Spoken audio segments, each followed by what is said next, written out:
What is going on, my fellow Digitamers? It's your boy Dragon Hunter Zero here, coming at you today with an Imperialdramon deck profile. It's a little updated from, I guess, my previous runs with it. Trying to find a way to optimize and make it better so it could do better in tournament. And I'll be coming up with a toolkit deck later on. But without further ado, let's get into the video. So anyway, starting off with Digi Eggs, I play 5 Demi Vmon, 4 of the BT2, no, BT3, excuse me, and then 1 of the BT2.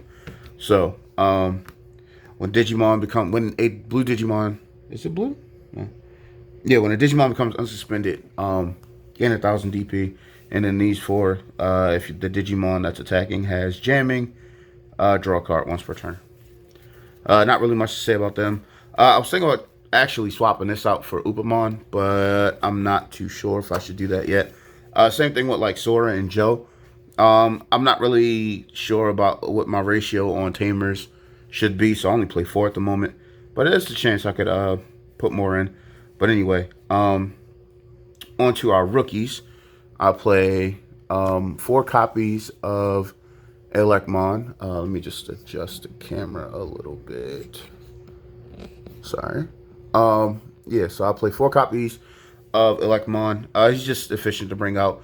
If I want to starve my opponent for memory, just drop him for 2. But yeah, that's really the only reason why he's in. Then there's 4 copies of Jamming Vmon. Again, not really much to say on that. Just, you know, it's Jamming Vmon. 4 copies of Strabimon, which I'm thinking about reducing that down to 2. Actually, more than likely, I'm going to reduce him down to 2.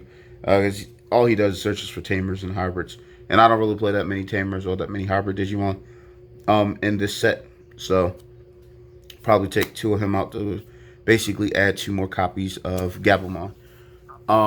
You know, on play, draw a card. So that's all there is for the rookies. Onto our champion lineup. I play, excuse me, 2 Grizzlymon. Blocker that can get over Nidhogg. Over Nidhogg's effect, basically. Then I play 3 Lobomon, which again, I'm thinking about taking this down to 2 and possibly adding 1 more Grizzlymon, but I haven't determined that just yet. Then from there, I play 4 copies of Gorillamon, because he's cost efficient to Digivolve into, and 3 copies of XVmon, just to keep Rookie Rush going. Digivolve into XVmon after attacking with the Jamming Vmon, unsuspend that Jamming Vmon, allow him to attack again. That's how I play him. And again, thinking about reducing this down actually to 2 instead of it being at 3. And that's it for our champions. Let's see. We're on to our ultimates now, and that's pretty self-explanatory. It's Imperialdramon, so it's 4 Imperialdramon and 4 Dino Beamon. Not really much to say. He has jamming, and when he is under an Imperialdramon, excuse me, that Imperialdramon can get unsuspended, and then Dino Beamon has jamming and piercing. So swing over anything 6,000 or less, unless you can get him unsuspended, and you have Demi Vmon, then he'll be 8,000. But typically, I typically don't have him under there, but I typically do get to draw a card off for swinging with jamming. But yeah, it's still, that was the idea behind having that Demi Vmon in there, but I don't really, unless I go into Imperialdramon and unsuspend jamming Digimon, it's not really that, you know, it doesn't really come up that often. On to our Megas. I play 4 copies of Imperialdramon. I'm wondering if I should play the green Imperialdramon as well, but for the time being, what I call my spicy tech, I play 2 copies of Nidhoggmon. just to get over anyone else doing Rookie Rush, Lord Nightmon plays and all of that. Because he comes out Digiburst 4, suspend everything with 5,000 less DP, and anything suspended goes back to the bottom of the deck, and their sources are trashed. So this is really just a counter against Rookie Rush in Lord Nightmon, in my opinion. You know, you can constantly recruit and recruit smaller and smaller Digimon, unless, like, you know, they have Lucymon or Nightmon in hand, but it's typically level 3s. Excuse me. So that's just my idea of countering Lord Nightmon.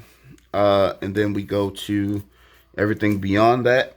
I play 2 copies of Omnimon, which I'm actually thinking about taking 1 copy of Omnimon out and putting either Chaosmon Valder Arm or regular Chaosmon in, just to Digivolve over the Nidhogg after I use Nidhogg's effect.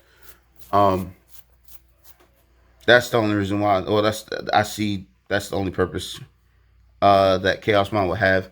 But to explain the Omnimon, Digivolve over Imperialdramon Blitz. 9 times out of 10 you win, unless you do this too early. But most of the time you won't do it early at all, depending on your matchups. And then on to our tamers. Excuse me, I said I play 4 tamers. I actually only play 3 at the moment. I took one out for one of these cards. So I play 3 copies of Davis, 4 copies of Hammer Spark, and 1 Cocytus Breath. And I play Cocytus Breath just to counter my opponents. But anyway, that's my Imperialdramon deck profile. So be sure to like and subscribe.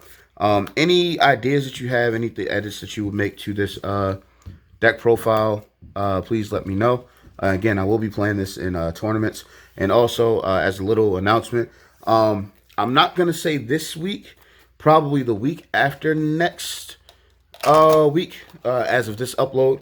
I'll be doing a live stream of a double diamond case opening, possibly with a few extra guests. So if you guys want to come through for that, I'll leave a link to that also in the description. Or I'll post a link to it, probably on Facebook, also YouTube, and like Twitch, Twitter, things of that nature. But yeah, that's all there is. Again, any deck ideas, just go ahead and any ways you would change the deck, just put it in the comments below. I like to read the comments if anyone has any suggestions. So yeah, Dragon Hunter Zero signing out.